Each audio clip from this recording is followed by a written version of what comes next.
সহকর্মীও ছিল। ভাবতে পারছেন ব্যাপারটা, এক নারী আরেক নারীর দ্বারা কিভাবে নিপীড়নের শিকার হচ্ছে।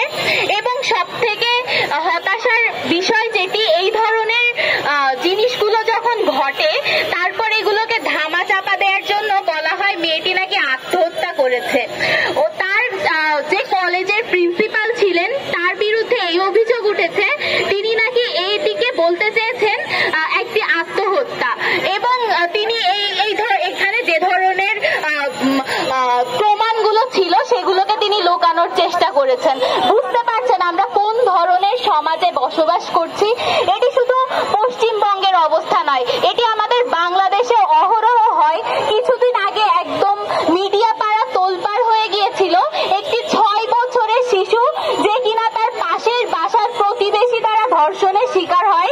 সেই প্রতিবেশী দ্বারা সে যখন ধর্ষণের শিকার হয়, সে যখন তার বাড়িতে নিপীড়নের শিকার হয়, সে যখন তার শিক্ষা প্রতিষ্ঠানে নিপীড়নের শিকার হয়, আজকে মেয়েরা তাহলে কোথায় নিরাপদ?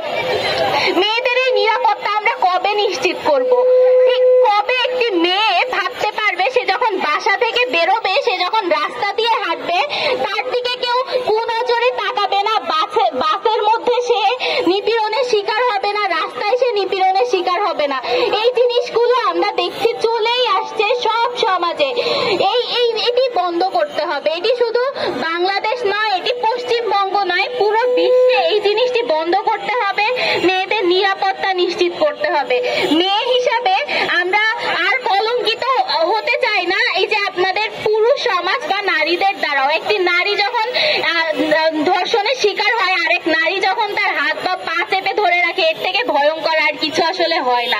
আমরা এই অবস্থা থেকে পরিত্রাণ চাই, আমরা সুষ্ঠু বিচার চাই এবং অপরাধী সে যে দল মত জারি হোক না কেন তাদের সবার বিচার নিশ্চিত করতে হবে। আজকে আপনারা একজনকে গ্রেফতার করেছেন, একজন না, এটার সাথে জড়িত যারা ছিল এবং যে কর্তৃপক্ষ যারা কিনা মেয়েটির নিরাপত্তা দিতে পারেনি এবং যারা কিনা বলেছে ওই মেয়েটি কেন একা একা একটি কক্ষে বিশ্রাম নিতে যাবে, তাদের সকলের শাস্তি হওয়া প্রয়োজন। ধন্যবাদ।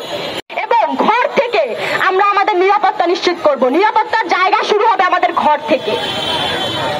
ঠিক আছে, ধন্যবাদ সবাইকে।